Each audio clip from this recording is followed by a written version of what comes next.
నమస్కారం అండి. మాటే మంత్రంలో నేను మీ మాధవి.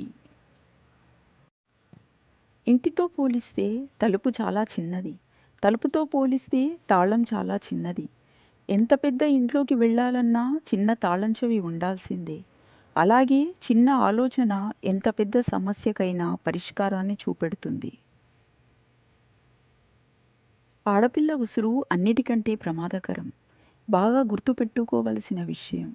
మంచో చెడో ఏదైనా ఒక ఆడదాని కన్నీటికి కారణం కాకూడదు. ఆ పాపం పాశంలా జీవితాంతం వెంటాడుతూనే ఉంటుంది. శరీరం అందంగా ఉంటే కేవలం ఆకర్షించబడతారు. అదే మనసు అందంగా ఉంటే నిజంగా ప్రేమించబడతారు.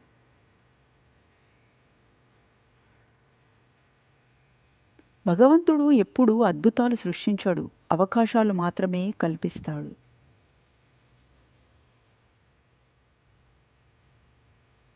నువ్వు ఒకరికి కీడు తలపెట్టాలని చూస్తే నీకు కీడు చేసేవాడు నీ పక్కనే ఉంటాడని గుర్తుంచుకో. అగ్గిపెట్టెలోని చివరి అగ్గిపుల్ల వెలిగించడంలో ఉన్న జాగ్రత్త మొదటి అగ్గిపుల్లలోనూ చూసుకోవాలి. అలాగే జీవితంలో నీకు అన్ని క్షణాలు ఆనందంగా ఉండాలి అంటే నువ్వు నిర్ణయం తీసుకునే ఆ మొదటి క్షణం ఆలోచించి అడుగు వేయాలి. ఎండుకర్రతో చేరిన పచ్చికర్ర కూడా మంటల్లో మాడిపోక తప్పదు. అలాగే చెడ్డవారితో తిరిగితే మంచివారు కూడా చెడ్డవారిగా గుర్తించబడతారు.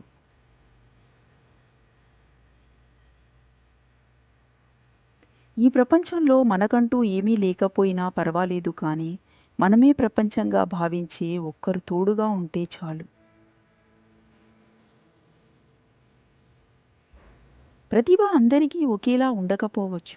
కానీ దానిని మెరుగుపరుచుకోవడానికి ప్రతి ఒక్కరికి సమాన అవకాశాలు ఉంటాయి. నీకోసం నీ జీవితం మొత్తంలో నీకన్నా ఎక్కువగా ఆలోచించేవారు, నువ్వు బాగుంటే చాలు అని తపన పడేవారు ఒక్కరైనా ఉంటారు. నువ్వు తిరిగి వాళ్లకు ఏమి చెయ్యాలని ఆశించరు.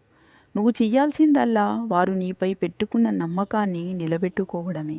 ఇదే వారికి జీవితం మొత్తంలో నువ్విచ్చే విలువైన బహుమతి. బంధం నిలబడాలంటే కావాల్సింది బాధ్యత, అర్థం చేసుకునే మనస్సు. ఖరీదైన బహుమతులు కావు.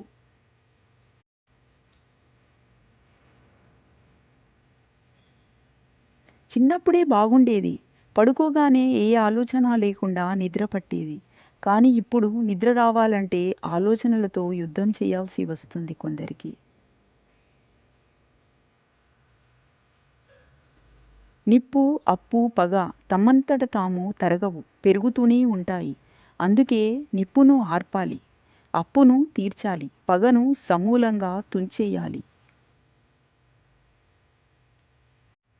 ఆశయాలను ఉన్నతంగా ఉంచండి. వాటిని సాధించడానికి నిరంతరం కృషి చేస్తూనే ఉండండి.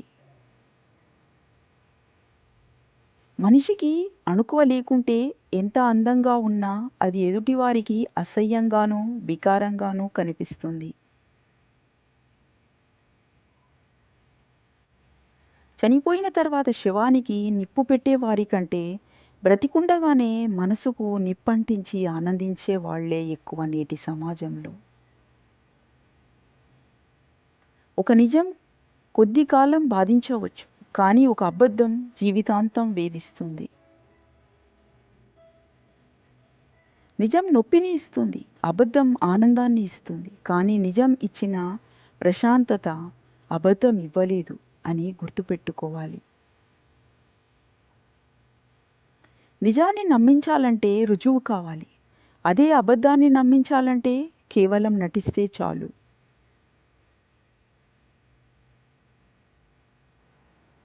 అబద్ధం చెప్పినవాడు 1,00,000 చెబుతాడు, ఎందుకంటే వాడి దగ్గర 1,00,000 కథలు సిద్ధంగా ఉంటాయి.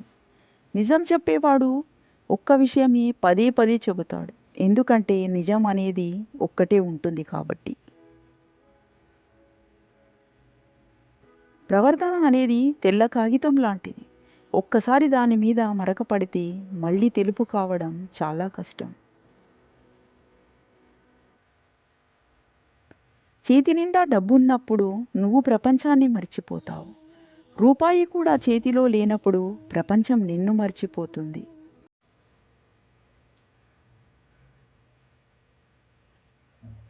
100 కుక్కలు ఒక్కసారిగా మురిగినా ఒక్క సింహగర్జనకు సమానం కాదు. ఎంతమంది గట్టిగా అరిచి ప్రచారం చేసినా ఒక అబద్ధం ఎప్పుడూ నిజం కాదు.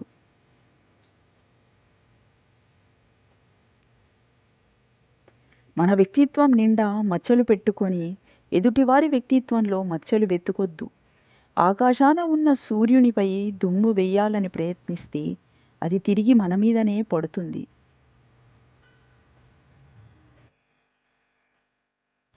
Please like, share, comment and subscribe. Thank you so much for watching this video.